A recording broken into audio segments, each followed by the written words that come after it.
Des bonnes adresses, on va continuer avec Marie-Aude, notre chroniqueuse art de vivre. Aujourd'hui, on va manger et parler russe. Oui, parce que j'avais envie de vous dire Snovim Godam. C'est le seul mot que j'ai appris en russe pour vous souhaiter une bonne année. Parce qu'aujourd'hui, c'est le nouvel an russe, parce que nous sommes le 14 janvier. Et en fait, c'est célébrer le nouvel an orthodoxe en Russie, en Ukraine, en Serbie. Et donc, du coup, pour l'occasion, j'ai eu envie de vous trouver des petites adresses assez sympas dans les Hauts-de-France où on peut manger, boire russe. Et donc, il y a à peu près un an, j'avais parlé du Grand-Duc à Valenciennes qui, chaque année, fête le Nouvel An en faisant de la musique, en faisant un repas spécial et une ambiance spéciale. À Lille, peut-être que vous connaissez pour boire de la bonne vodka, le Kremlin. Ah, je connais le Kremlin. On peut même boire des vodkas avec des pépites d'or à l'intérieur. Voilà, c'est celui qui est très connu. Et pour manger russe, j'ai découvert le Baba Yaga. Est-ce que vous connaissez? Alors, j'y ai jamais mangé. Je sais que c'est rue Solferino, mais j'y ai jamais goûté encore. C'est ça, tout au bout de la rue Solferino, c'est Place Jeanne d'Arc précisément. Et c'est une petite adresse à connaître qui est très sympathique, qui propose des spécialités de l'ex-Union soviétique, d'Ukraine et de Russie. Et donc, ce qui est assez sympa, c'est que ce sont des plats qui ont voyagé d'est en ouest, du nord au sud. On voit d'ailleurs le menu qui est très garni.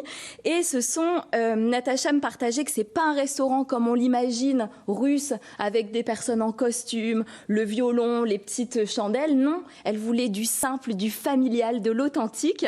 Parce que pour elle, ça, c'était vraiment important, que ce soit vraiment des produits locaux et aussi des produits qui font voyager.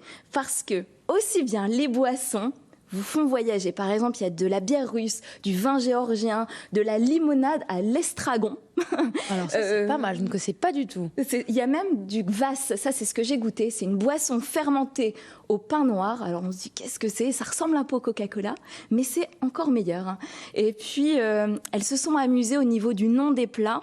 Il n'y a aucun nom de plat qui est écrit en français. Par exemple, elles ne vont pas parler de raviolis russes, mais par contre, vous allez pouvoir commander des pelmieni. Ou alors, pour la soupe, il y a marqué borsch. Pour les chaussons farcis, vous allez pouvoir commander du ratchaburi, parce qu'elles ont tout écrit de manière phonétique pour que vous puissiez vous croire un peu russe pendant le temps d'une soirée. Alors rassurez-moi, on vous explique tout quand même, ce que c'est les plats, c'est écrit quelque part, on ne choisit pas au hasard. Bon, ça va. Et puis de toute façon, on peut faire confiance, tout est fait maison jusqu'aux pâtes et c'est absolument délicieux. Alors le nom du restaurant, le Baba Yaga, c'est le nom d'une sorcière des contes traditionnels russes et slaves. Absolument. Et en fait, le Baba Yaga, ça représente cette femme indépendante qui est forte, qui est assez entière. Et Natacha et puis Marina me disaient, bah ça nous ressemble. Donc du coup, le nom était tout trouvé. On est des femmes fortes. Et parce que pour l'anecdote, elles se sont rencontrées en Ukraine. Donc Natacha était prof de français depuis 4 ans là-bas. Marina, elle, était ingénieure en écologie, ne parlait pas un mot de français.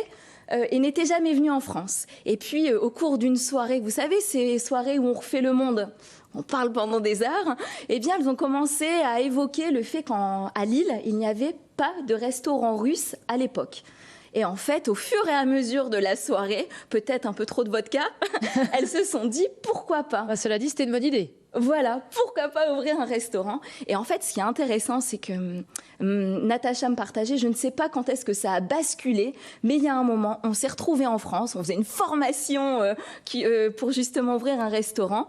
Et puis, les voilà, depuis 2011, elles ont ouvert le Baba Yaga. Il y a donc Marina, l'Ukrainienne, qui est au fourneau, qui prépare toutes les spécialités de son pays, et Natacha, qui est en salle, la française. Alors, vous l'avez dit, le nouvel an russe, c'est aujourd'hui. Du coup, est-ce qu'elles font un petit événement spécial pour l'occasion? Eh bien oui, il y a un menu spécial russe. Et donc, il y a la soupe, le borsch, et ensuite, il y a tous les plats qui sont proposés sur la table, parce que c'est comme en Russie, on partage, on pioche dans les différents plats, et c'est convivial et c'est sympathique. Et ces deux femmes, justement, elles partagent un remède pour avoir le sourire. Qu'est-ce que c'est? Alors, elles m'ont partagé, ça m'a beaucoup fait rire, c'est leur philosophie, c'est-à-dire, pour elles, pour avoir la joie de vivre au quotidien, il faut bien manger et surtout partager du temps avec les gens qu'on aime, être bien entouré de ceux qui nous sont chers. Donc, je trouve que c'est une bonne philosophie de vie. Donc, autant se retrouver au Baba Yaga pour bien manger et puis se retrouver avec des gens qu'on aime. Et puis aussi pour importer apporter justement cette philosophie de vie chez nous, elles ont décidé de créer un livre. Et donc, on va pouvoir cuisiner les recettes du Baba Yaga chez nous dans très peu de temps. Ah, ça, on adore. Moi, j'aimerais bien savoir ce que vous avez mangé quand vous êtes allé là-bas. Dites-nous un petit peu à quoi ça ressemble. Alors moi, j'ai voulu goûter les pelmeni. Donc ce sont ces raviolis qui sont gratinés parce que moi je les ai choisis en marmite et donc c'est absolument extraordinaire vu qu'on pioche et là il y a vous savez le filet de fromage là quand il s'étire et c'est tout à fait gourmand. Ah, c'est pas mal. Vous avez mangé entrée, dessert aussi ou j'ai pas? mangé le dessert aussi, je peux pas m'en passer. Ah bah il faut tout nous dire, hein, Marie-Aude. Qu'est-ce que vous avez mangé exactement en dessert? C'est spécial russe aussi. C'est spécial. J'ai aucune idée de ce qu'on mange en dessert en Russie. Alors il y a quelque chose qui est un peu particulier, c'est un saucisson de chocolat. Alors dit comme ça, je me suis dit, oh là là, c'est quoi? Et en fait, c'est délicieux. Elles nous en mettent plein de petits morceaux sur une assiette comme un saucisson. Et en fait, on peut pas s'arrêter d'en manger. On mange ça avec un petit tacol russe, justement, fait avec différentes herbes qui permettent de faire passer un peu tout ça, parce que c'est quand même un peu colle au corps. Et puis, ensuite, elles font leur infusion russe. Faites maison aussi. De A à Z, on est en Russie en tout cas, mais rue Solferino, on rappelle, pour l'adresse du Baba Yaga. Merci beaucoup Marie-Aude de nous avoir présenté ça. Comme à chaque fois que vous terminez cette chronique, j'ai envie d'y aller, moi. Voilà. J'ai envie d'aller goûter, donc on en reparle très bientôt de cette bonne adresse. Restez avec nous, on revient dans quelques instants et on ira retrouver Noam qui continue de nous faire visiter les souterrains de Laon.